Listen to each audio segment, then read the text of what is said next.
Les invito a abrir sus Biblias y a leer en Lucas capítulo 11.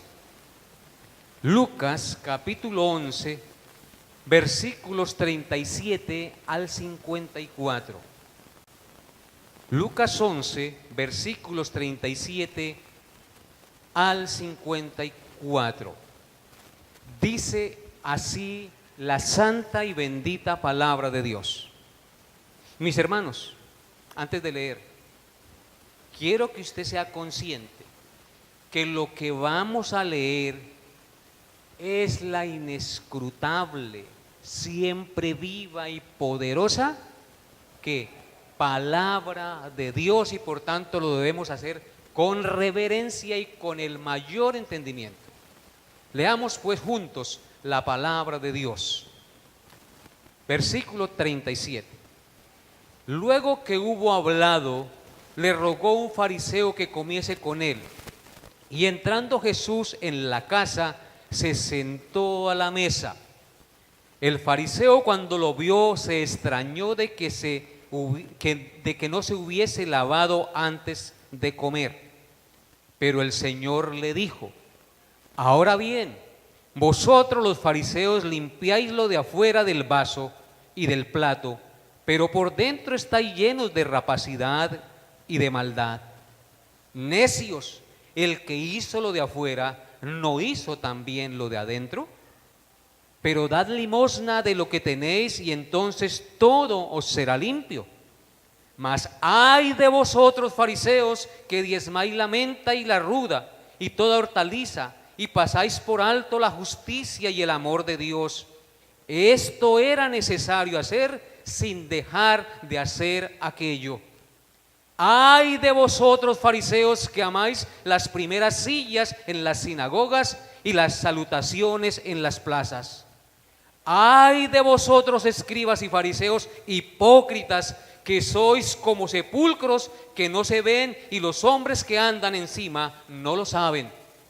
Respondiendo uno de los intérpretes de la ley le dijo: Maestro, cuando dices esto, también nos afrentas a nosotros. Y él dijo: ay de vosotros también, intérpretes de la ley, porque cargáis a los hombres con cargas que no pueden llevar, pero vosotros ni aun con un dedo las tocáis. Ay de vosotros que edificáis los sepulcros de los profetas, a quienes mataron vuestros padres, de modo que sois testigos y consentidores de los hechos de vuestros padres, porque a la verdad ellos los mataron y vosotros edificáis sus sepulcros.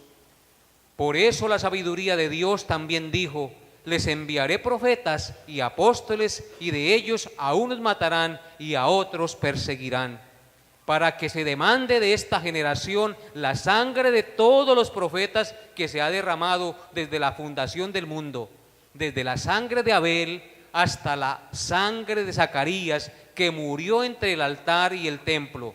Sí os digo que será demandada de esta generación. Ay de vosotros, intérpretes de la ley, porque habéis quitado la llave de la ciencia. Vosotros mismos no entrasteis, y a los que entraban se lo impedisteis. Diciéndoles estas cosas, los escribas y los fariseos comenzaron a estrecharle en gran manera y a provocarle a que hablase de muchas cosas, echándole y procurando cazar alguna palabra de su boca para acusarle. Amén. Hermanos,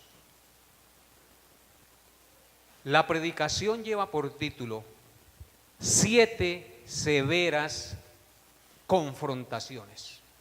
7 severas confrontaciones.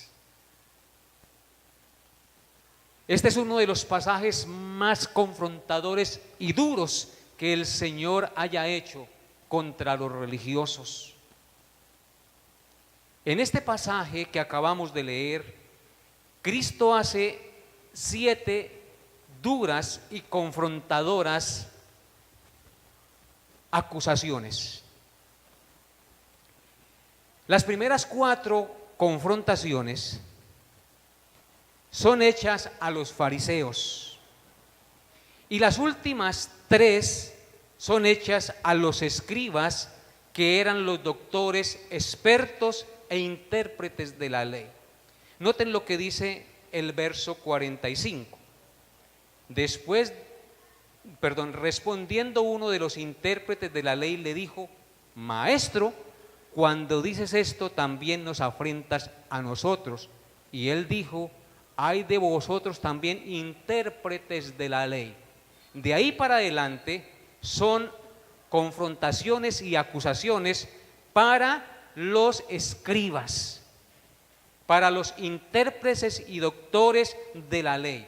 Las 4 anteriores son para los fariseos, que eran los discípulos de los escribas. Amén. Hago esa aclaración. Como el pasaje es extenso, hoy solo veremos 4 confrontaciones, y el próximo domingo, si Dios nos lo permite, veremos las 3 restantes. Amén. Bien, hermanos. De las 7 confrontaciones, 6 de ellas, como les dije, van dirigidas a los escribas, 4 a los escribas y 3 a los fariseos. Pero 6 de ellas, el Señor pronuncia un ay. Si usted cuenta, puede encontrar 6 ay, ¿cierto? 6 de ellas van acompañadas de un ay. Cada confrontación va acompañada de un ay, que el Señor pronuncia contra los moralistas religiosos. Por eso miraremos en primer lugar qué es un ay en la Biblia. Un ay en la Biblia, tanto en el Antiguo Testamento como en el Nuevo Testamento, tiene un triple sentido. Tiene un triple sentido.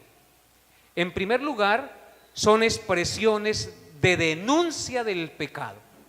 Cada vez que usted encuentra un ay en la Biblia, va seguido de una denuncia de un pecado grave que está cometiendo la persona o un grupo especial de personas. Entonces, un ay es una expresión de denuncia del pecado. En segundo lugar, un ay son expresiones de juicio severo que vendrá sobre el pecador que es pronunciado, sobre el que es pronunciado el ay. Entonces, un ay va seguido de una expresión de denuncia de pecado, pero un ay también es una expresión de juicio severo que vendrá sobre ese pecador o sobre ese grupo de personas. Ay es una expresión de juicio que vendrá sobre ese pecador. Y en tercer lugar, un ay son expresiones de pesar por el juicio que sufrirá el pecador. También implica expresión de pesar por el juicio que ese pecador o ese grupo de pecadores recibirá. ¿Me hice entender? Tiene un triple sentido: expresión de denuncia del pecado, expresión de juicio severo y expresión de pesar por el juicio que vendrá sobre el pecador. Habiendo visto esto y entendido qué es un ay, entonces nosotros podremos entender mejor las expresiones de juicio que el Señor pronuncia sobre estos fariseos y escribas. Si tenemos en cuenta lo que significa un ay, entonces nos podremos dar cuenta que Cristo no solamente quiere enjuiciarlos, sino también quiere que se arrepientan de sus pecados y cambien de manera de vivir.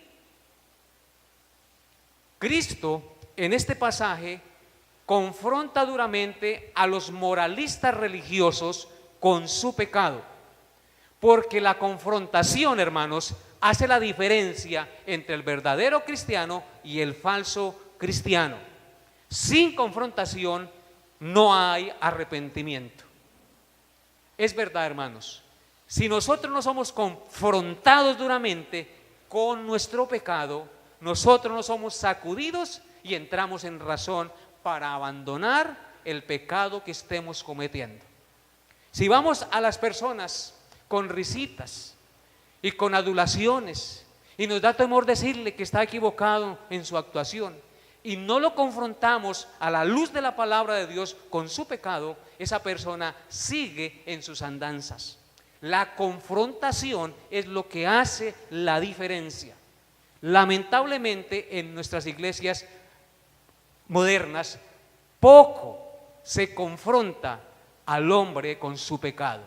Es más fácil hablarles de prosperidad y de que todo va bien y de que si en esta iglesia usted diezma, entonces va a tener bendiciones económicas por montón. Un lenguaje positivo, cuidado ofendemos porque vienen y se nos va la entradita de la plata de la iglesia. Hermanos, no estamos en la iglesia para adular a las personas. En la iglesia la palabra de Dios, Cristo nos lo está enseñando aquí, confronta con el pecado a las personas, solo con el propósito de hacerles sangrar la herida, porque muchas veces la herida está aparentemente sana, pero por dentro está llena de pus, y solo si sangra, solo si se limpia profundamente, esa herida sanará realmente, ¿sí o no? Entonces es necesaria la confrontación con el pecado. Veamos pues en primer lugar o en primera instancia la primera confrontación. No, me equivoqué. No vamos a mirar en primer lugar la primera confrontación. Veamos en primera instancia el lugar de la confrontación. El lugar de la confrontación. Versículos 37 y 38. ¿Qué nos dice el texto? Luego que hubo hablado, le rogó un fariseo que comiese con él. Y entrando Jesús en la casa, se sentó a la mesa. Y el fariseo, cuando lo vio, se extrañó de que no se hubiese lavado antes de comer.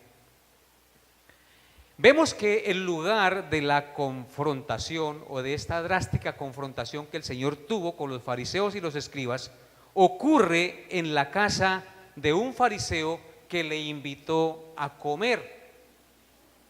A pesar de que el Señor Jesús había recibido una recia oposición de los fariseos contra él, acusaciones e insultos injustos de parte de ellos, tales como decirle que Jesucristo expulsaba a los demonios por el poder de Beelzebú, príncipe de los demonios, aún así el Señor Jesucristo aceptó la invitación a comer en la casa de este fariseo.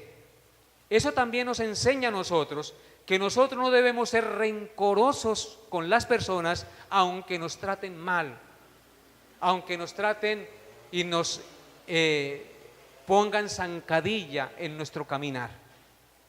A pesar de esto, de que estos fariseos eran abiertamente enemigos y opositores de Cristo, Cristo aceptó la invitación a comer a la casa de este fariseo. Y no lo aceptó simplemente porque le iban a dar de comer, sino porque Cristo tenía un plan y un propósito con esa aceptación de esa invitación que le hacía el fariseo. Nosotros también debemos tener un plan y un propósito cada vez que vayamos a algún lugar. Y ese plan y ese propósito debe ser hablar de la luz y el evangelio de Cristo. Este fariseo que nos narra aquí el texto, muy seguramente tenía gran curiosidad de saber más acerca del Señor Jesús. Él lo había mirado y lo había visto muchas veces, cómo hablaba con sabiduría y las cosas que él hacía. Muy seguramente lo invitó a comer y dijo: yo teniéndolo allá en casa, puedo averiguar más de él, tenerlo cerca y averiguar qué es lo que él hace de una manera más íntima. Y por eso él le invitó. Y Cristo considera este momento y este lugar un momento propicio para confrontar duramente a este fariseo moralista hipócrita con su pecado. Y de paso, confrontarnos a nosotros también con nuestra hipocresía religiosa que a veces se manifiesta en nuestra vida. De tal manera pues que la enseñanza que encontramos en este pasaje de las Escrituras no solamente era una confrontación para ese fariseo y esos escribas, sino también para nosotros, para confrontarnos a nosotros en nuestra vida religiosa, porque también nosotros a veces nos comportamos como los fariseos hipócritas. Estos dos versículos también nos muestran que lo primero que hace Jesús cuando entra a la casa del fariseo es sentarse a la mesa sin lavarse las manos antes de comer los alimentos. El fariseo se extrañó de que Cristo no se hubiera lavado las manos antes de comer o de coger la comida. No porque fuera un acto de falta de higiene de parte de Jesús, sino porque para los fariseos significaba una grave violación a las ceremonias religiosas de la ley. Ellos enseñaban y creían que como el hombre antes de comer había estado en el mundo en contacto con un mundo pecador, sus manos se contaminaban con el pecado y por eso debían lavarse antes de comer para que el pecado no entrara por su boca y los contaminara espiritualmente. Esto no tenía nada que ver con normas de higiene, sino con normas ceremoniales religiosas externas. Si Cristo no se lavó las manos, no era porque fuese un cochino y no tuviese normas de higiene. Lo hizo deliberadamente para llamar la atención del fariseo religioso hipócrita.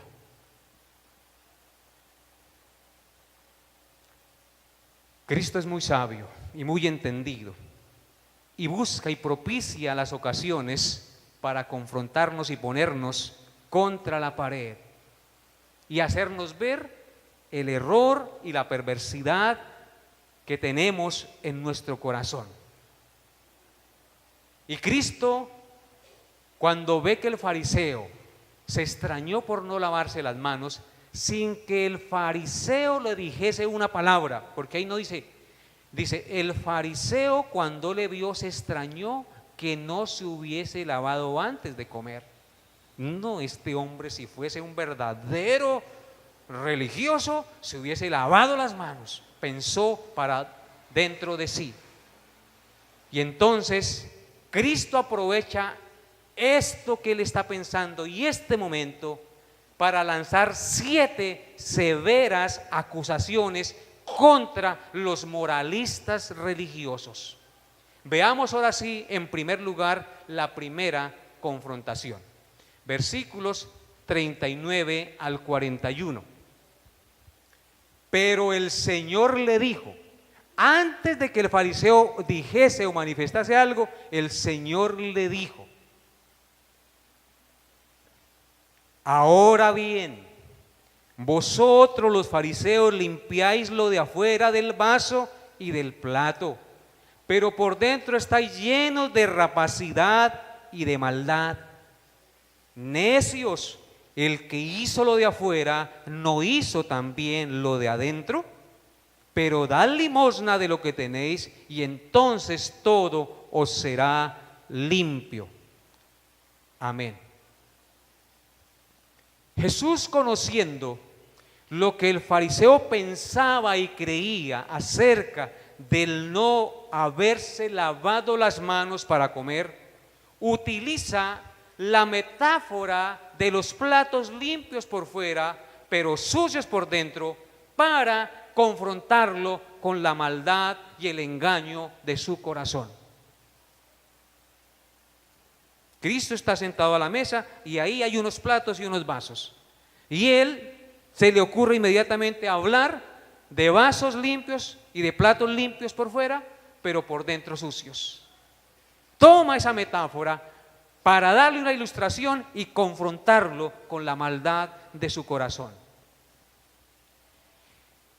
De la manera, hermanos, es como si Cristo le hubiera dicho, de la manera que no es lógico lavar un vaso o un plato por fuera y dejarlo sucio por dentro, porque sería una insensatez de apariencia. Así tampoco es lógico, mis hermanos, dar importancia al lavamiento de las manos y del cuerpo sin limpiar nuestros corazones donde mora la maldad. Noten lo que dice, pero el Señor le dijo, ahora bien, vosotros los fariseos limpiáis lo de afuera del vaso y del plato, pero por dentro estáis llenos de rapacidad y de maldad. Es como aquella mujer que llega y lava la loza por fuera y no la lava por dentro y la guarda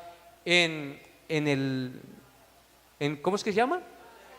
En el platero, en el armario donde guarda la loza. Así vosotros, escribas y fariseos, ustedes lavan lo de afuera, pero por dentro están llenos ¿de qué? De rapacidad y de maldad, les dice Cristo. Así como no es lógico lavar los platos por fuera y dejarlos sucios por dentro, tampoco es lógico hacer énfasis en el lavamiento exterior, en los ritos exteriores, y dejar nuestro corazón limpio y contaminado con el pecado, porque es allí en el corazón donde mora la maldad. Vaya conmigo a Mateo capítulo 7, a Marcos capítulo 7. Marcos capítulo 7. Versículos 8 y 9.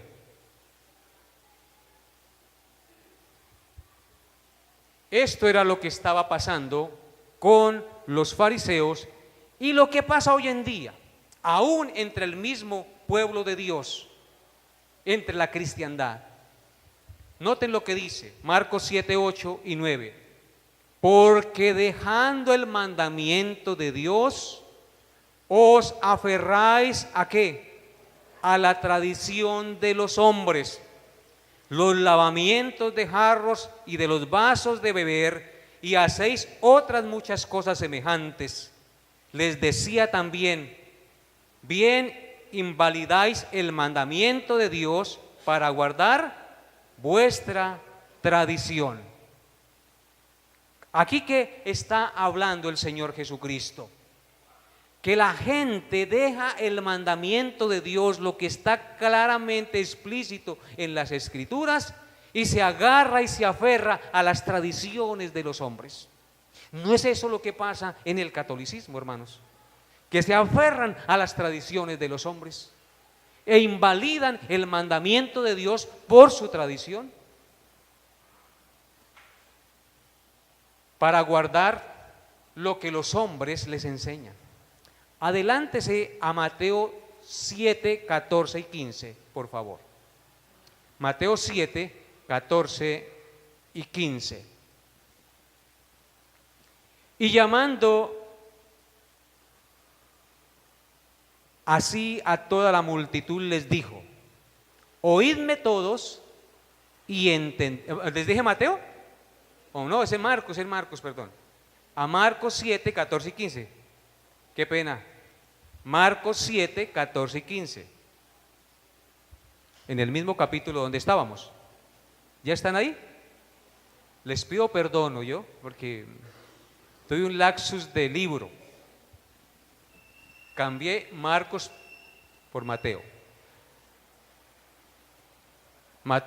Marcos 7, 14 y 15 dice, y llamando así a toda la multitud, les dijo, oídme todos y entended. Nada hay fuera del hombre que entre en él que le pueda contaminar, pero lo que sale de él, eso es lo que contamina al hombre. ¿Qué es lo que contamina al hombre? ¿Lo que entra o lo que sale? Si hablamos en términos meramente físicos y no nos lavamos las manos, claro que contaminamos nuestra salud con gérmenes y bacterias si no nos lavamos las manos y si no comemos sanamente. Aquí no tiene nada que ver con cuestiones de sana alimentación y de higiene. Lo que Cristo está condenando aquí es que realmente los alimentos y los gérmenes no nos contaminan si están sucios espiritualmente. Lo que contamina al hombre es lo que hay dentro de su corazón. ¿Por qué, hermanos? Noten lo que sigue a continuación, en el versículo 21 y 22. Adelántese. Porque de dentro del corazón de los hombres salen, ¿qué cosas? Los malos pensamientos, los adulterios, las fornicaciones, los homicidios, los hurtos, las avaricias, las maldades, el engaño, la lascivia, la envidia, la maledicencia, la soberbia, la insensatez. Todas estas maldades de dentro salen ¿y qué? Y contaminan al hombre. Lo que Cristo quiere enseñarnos es muy práctico, hermanos. Usted se puede comer una empanada sin lavarse las manos. Usted puede comer comida con gérmenes y bacterias y eso efectivamente lo va a enfermar físicamente. Y es una insensatez no tener normas de higiene. Pero eso no va a contaminar su espíritu, ¿sí o no? Y nosotros hacemos énfasis en las cosas externas, tanto para cuidar nuestra salud como para mostrar apariencia de que somos unos guardadores de la ley de Dios. Y realmente no apuntamos a donde debemos apuntar, que es ¿a dónde? ¿Ah? A nuestro corazón, mis hermanos, a nuestro corazón. De dentro del corazón del hombre es que salen los malos pensamientos, los adulterios, las fornicaciones, la envidia, el odio, el resentimiento, la avaricia. Todas esas cosas salen del corazón. Por lo tanto, mis hermanos, no son los ritos externos los que nos limpian interiormente, sino la plena conciencia de que el único que nos puede limpiar el corazón es Jesucristo, cuando venimos a Él arrepentidos, reconociendo que estamos sucios y contaminados internamente. Amén. El moralista religioso, mi amado hermano, le da más importancia a la limpieza exterior, porque por fuera aparenta ser un santo que no quiebra ni un plato, pero por dentro está lleno de rapacidad y de maldad. ¿Por qué? Porque el moralista religioso hace rapacidad y maldad. ¿Cómo hace rapacidad y maldad el moralista religioso? Volviéndose un insensato, porque trata de obtener la aprobación de Dios con ritos religiosos externos, tratando de limpiarse a sí mismo exteriormente, aferrándose a la tradición religiosa, sin permitir que Cristo, la palabra viviente, lo limpie interiormente, invalidando así la palabra de Dios por guardar su tradición o su falsa concesión de lo que realmente es el cristianismo. Ser sabios en nuestra propia opinión hace que nos volvamos moralistas religiosos. El moralista religioso es el que se cree bueno siendo malo y se comporta de una manera decente y religiosa, pero su corazón en realidad no ha sido transformado por el poder de la palabra de Dios. Simplemente tiene una fachada y nada más. Ese es el moralista religioso, el que se cree bueno siendo malo y se comporta de una manera decente y religiosa, pero por dentro está lleno de maldad en su corazón. Versículo 41 dice: Después de confrontarlos duramente con la metáfora de los vasos sin lavar por dentro, pero limpios por fuera, Cristo les da una solución. Pero dad limosna de lo que tenéis y entonces todo os será limpio. Los fariseos daban limosna para recibir la exaltación y la gloria de los hombres. Eso era tener el vaso limpio por fuera, pero sucio por dentro. Porque la Escritura nos enseña que ellos hacían tocar trompeta cuando daban limosna. Les gusta recibir la exaltación de los hombres cuando dan limosna. Y cuando una persona obra de esa manera, evidencia que está sucio interiormente, porque solo busca su gloria y su reconocimiento. La limosna que evidencia que nuestro corazón está limpio y de la cual habla Cristo y les dice aquí en este pasaje, es la que se da no buscando nuestra exaltación, sino la gloria de Dios y el beneficio del necesitado. Esa es la limosna de la cual Cristo habla y que evidencia que mi corazón ha sido limpio por el Señor Jesús. Por eso Él les dice, dad limosna, pero no como la limosna que ustedes están acostumbrados a dar para recibir la gloria de los hombres. No, den limosna no esperando recibir nada ni el aplauso de los hombres. Den limosna desinteresadamente y generosamente, porque eso será lo único que evidencia que su corazón ha sido limpio. Porque una de las cosas más difíciles para el hombre es dar dinero. El hombre es amarrado y no quiere dar, porque ama el mucho tener y no ama el dar. Tengamos un pensamiento acerca de este primer punto o de esta primera confrontación de ahí. Hermanos, el corazón es la fuente del mal que hay en nosotros. Por eso Jeremías dijo, engañoso es el corazón y perverso más que todas las cosas. ¿Quién lo conocerá? Dice, yo Jehová que escudriño la mente y el corazón. Por eso cuando usted canta ese disco que hay por ahí, que dice que le obedezca al corazón, a su corazón no le obedezca. El psicólogo le dice, obedézcale a su corazón. Hermano, nuestro corazón es engañoso y perverso. Si nuestro corazón no ha sido limpio y no está lleno de la palabra de Dios, nuestro corazón nos llevará a pecar. Por lo tanto, el corazón es la fuente del mal que hay en nosotros y por eso tiene que ser limpiado por Cristo y por su palabra. Porque Cristo es el único que puede limpiar nuestro corazón a través de la exposición de su bendita palabra. En cierta manera, a veces como cristianos somos como estos moralistas religiosos a los cuales está confrontando Cristo.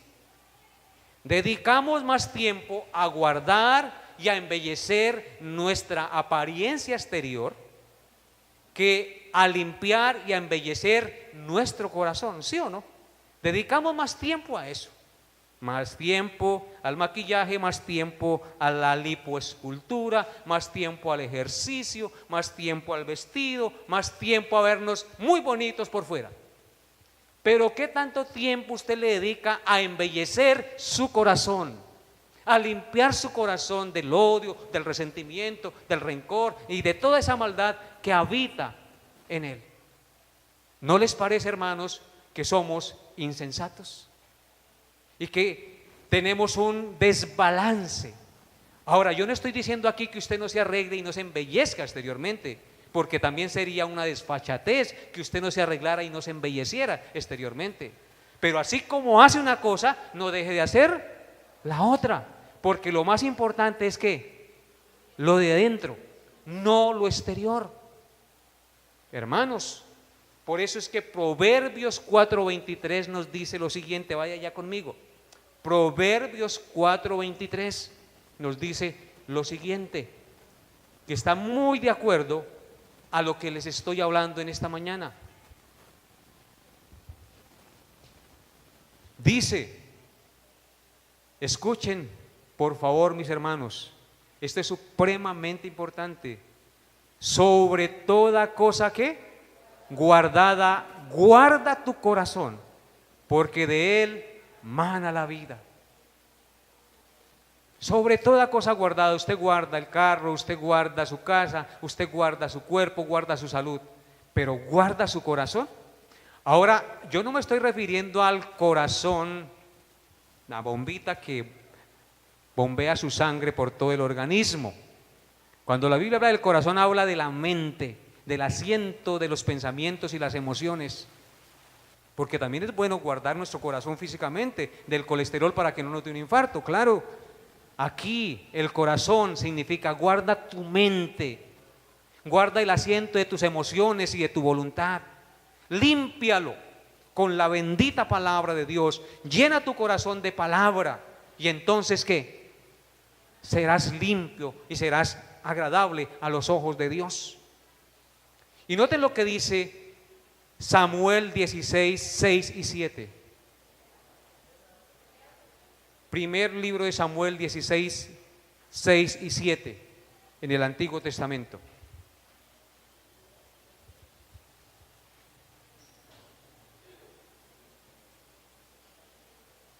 Dice así. ¿Ya lo encontraron? ¿O los espero un poquito? Primer libro de Samuel 16, 6 y 7. Esto nos sirve mucho a todos, sobre todo a los jóvenes que están buscando novia y a los jefes, todas esas cosas, a todos nos sirve.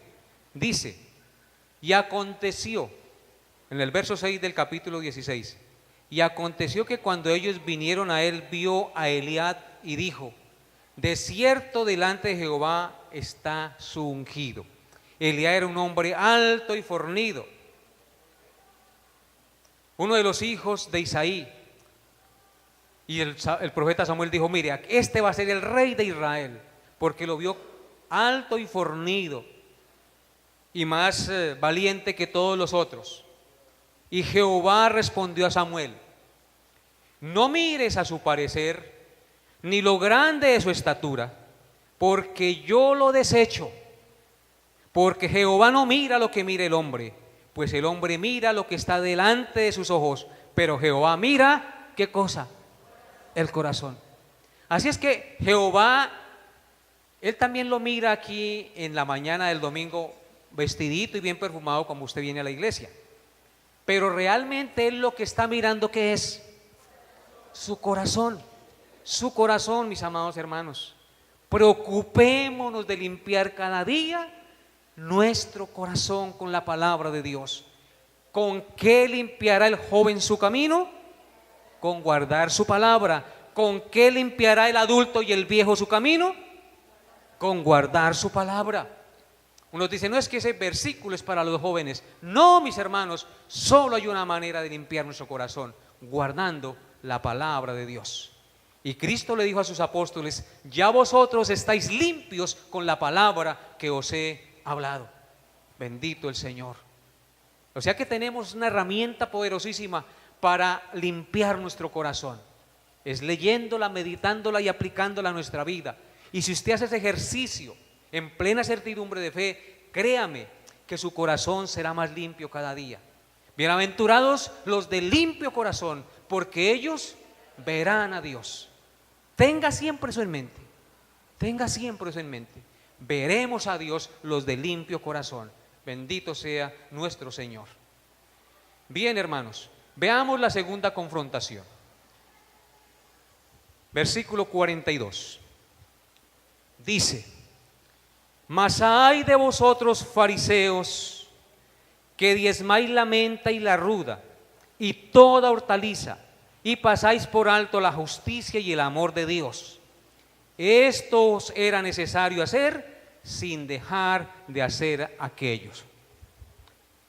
Los religiosos moralistas obedecen a Dios con el diezmo, pero olvidan la justicia y el amor de Dios.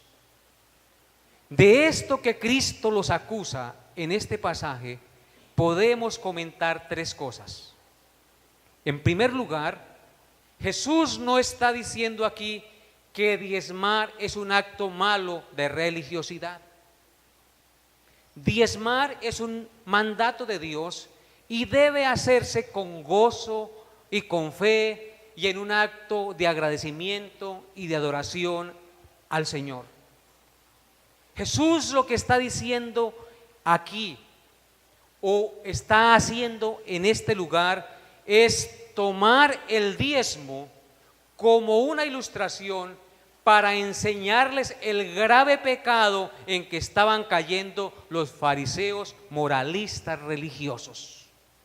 Yo siempre como pastor les he enseñado el equilibrio que debemos tener en todas las cosas. Ellos se habían dedicado a una cosa, pero habían ¿qué? Olvidado y descuidado la otra. Bien. En segundo lugar, los fariseos diezmaban para recibir la admiración y la gloria de los hombres. Dios no había mandado que diezmaran de la ruda, ni de la menta, ni de ninguna hortaliza o de hierbas aromáticas. Él había ordenado que simplemente diezmaran del trigo, de la cebada y de los frutos, pero nunca había dicho que diezmaran del cilantro, de las verduras que producían ahí en la huerta de su casa, en el jardín. No.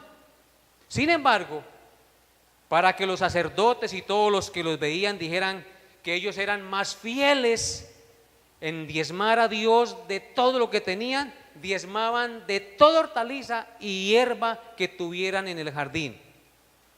Es como si hoy usted tuviese un pequeño huertecito en la casa y tuviese unas maticas de cilantro, y cuando arrancara una matica de cilantro para echarle al caldo, entonces usted sacara 2 ramitas de cilantro, y si cogiera una ramita de ruda o de cidrón para hacer una agüita aromática, cogiera 2 hojitas y las llevara al templo como diezmo. Se habían vuelto tan minuciosos y tan cositeros en eso, y hacían tanto énfasis en eso, y condenaban a los otros porque no lo hacían. Y por eso es que Cristo les da este ejemplo. Dios nos había mandado a hacer eso y se han vuelto muy cositeros en esas cosas. El pecado era, en tercer lugar, que ellos hacían énfasis riguroso en esas cosas mínimas que eran bueno hacerlas, pensando que con eso eran las personas más justas ante Dios y ante los hombres. Ellos hacían eso, de diezmar de esa manera, pensando que con eso eran las personas más justas y agradables ante Dios y ante los hombres. Pero estaban pasando por alto la cosa más importante: la justicia y el amor de Dios. ¿Qué es pasar por alto la justicia y el amor de Dios? Justicia es dar un trato justo a las personas. Pero estos religiosos no daban un trato justo a sus siervos. Los oprimían haciéndoles trabajar más por menos plata, por menos salario. Y el amor de Dios significa tener compasión con el pobre y el necesitado, ayudándole para sus necesidades prioritarias. Pero estos religiosos no lo estaban haciendo, no estaban ayudando al pobre y a los necesitados. Decían: ya diezmamos en la iglesia, que los ayude la iglesia, punto. Pero la Escritura nos dice claramente, mis hermanos, que aunque demos en la iglesia, y en la iglesia se debe ayudar al pobre y al necesitado, nosotros particularmente y como personas morales y responsables delante de Dios, también debemos ayudar al pobre y al necesitado. Noten lo que dice Levítico capítulo 19, versículos 9 y 10.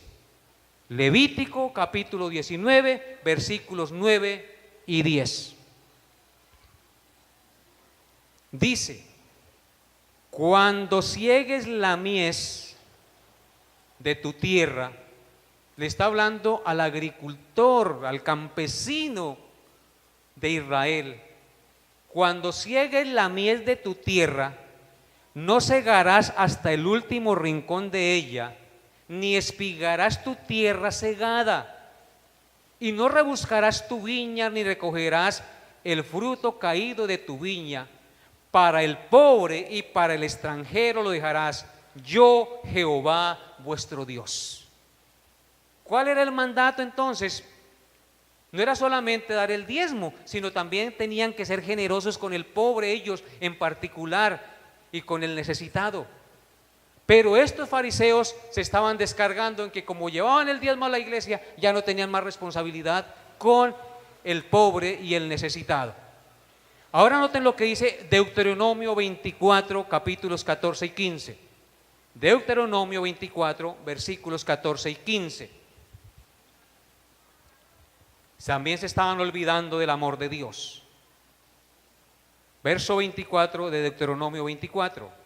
No oprimirás al jornalero pobre y menesteroso, ya sea de tus hermanos o de los extranjeros que habitan en tu tierra, dentro de tus ciudades. En su día le darás su jornal, y no se pondrá el sol sin dárselo, pues es pobre, y con él sustenta su vida, para que no clame contra ti a Jehová y sea en ti pecado. Estos fariseos de los cuales se está hablando Cristo y a los cuales se está acusando, estaban haciendo esto, estaban oprimiendo a sus jornaleros, no les estaban pagando en el día señalado, y ellos sabían que eran pobres y necesitaban el salario para su sustento diario.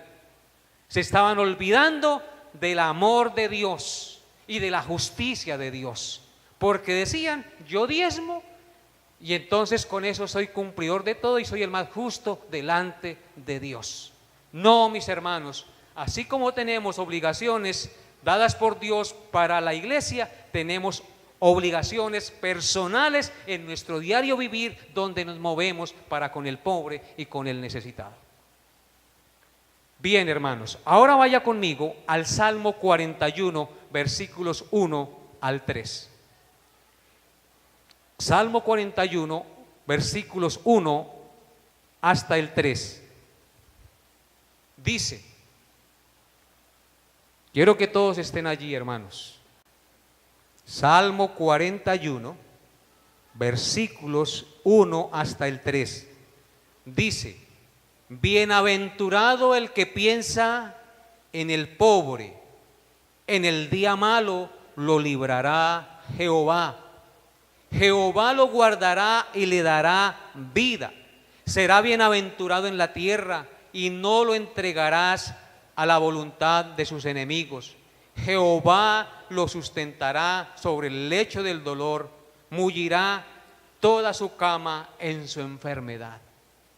Qué promesa más gloriosa que hay para el que ayuda al pobre y al necesitado sin buscar la exaltación y la gloria de los hombres. Esa es la condición. Porque hay mucha gente que ayuda al pobre y al necesitado, pero buscando intereses particulares y personales, lo cual es abominación a los ojos de Dios. Noten lo que dice, hermanos. Bienaventurado, feliz, dichoso, ¿quién? El que piensa en el pobre. ¿Qué pasará a esa persona que piensa en el pobre y le ayuda? En el día malo lo librará Jehová. Esa parte del versículo 13 dice que aun cuando estemos enfermos por ser generosos sin buscar nuestra propia gloria, en la cama del dolor Dios mullirá nuestro dolor. Será más llevadera la enfermedad en los días de nuestra aflicción por haber sido ¿qué? Generosos con el pobre y con el necesitado. Hay un proverbio que dice que el que da al pobre le presta a Jehová. Bendito sea el Señor, hermanos. Que Dios nos dé un corazón generoso, que Dios nos dé un corazón dispuesto a limpiarlo de dentro y no tanto énfasis en lo de afuera, mis hermanos. Y que siempre tengamos un equilibrio, hagamos una cosa, pero no dejemos de hacer la otra, mis hermanos. Que Dios nos dé la gracia para poner en práctica estas verdades preciosas de su bendita palabra. Les había dicho que hoy miraríamos 4 confrontaciones, pero no alcanzamos a ver sino que 2 o 3. Hermanos, entonces seguiremos estudiando con la gracia de Dios, el próximo domingo, si Dios así lo permite, y espero que estas palabras que fueron tomadas de las Sagradas Escrituras hayan sido de bendición y de confrontación para su vida. Amén. Colóquese de pie, por favor, y démosle gracias a nuestro Dios y Salvador Jesucristo. Señor bendito, tú eres Dios en los cielos y en la tierra, y tu palabra es tan actual hace 2000 años como en el día de hoy, y lo será por la eternidad. Tu palabra es verdad, y tú, Señor Jesús, eres el hombre perfecto que sabe llegar a la casa en el momento apropiado para confrontar nuestro corazón y hacernos entender el error y el desvío de nuestro corazón. Tal como llegó a la casa de este fariseo, aunque lo odiaba y aunque no lo quería, él llegó ahí con el propósito de confrontarlo con su pecado y mostrarle el camino que debía seguir. Gracias, Señor Jesús, porque hoy has hablado a nuestro corazón. Tu palabra siempre nos redarguye y nos confronta, nos consuela y nos da esperanza. Gracias por ella. Gracias, Señor. Gracias, gracias, gracias, Padre. Bendice todas las familias representadas y que tu Santo Espíritu aplique en cada uno de nosotros tu verdad, para que podamos vivir, Señor, de acuerdo a tus estatutos y a tus preceptos. Te lo imploramos, Dios, en el nombre de nuestro Señor y Salvador Jesucristo. Amén. La hermana Patricia Quiñones quiere dar gracias a Dios, reconocer ante ti tu gran misericordia por el nacimiento de su nieta, de Luciana. Gracias porque has traído un nuevo miembro a la familia. La gloria es para ti, Señor. Te rogamos que guíes a sus padres y que guíes a esta niña para que crezca en tu temor, y tú, Señor, la llames a formar parte de tu pueblo. La dejamos en tus manos, Dios, y rogamos tu gracia y tu misericordia en favor sobre esta familia. En Cristo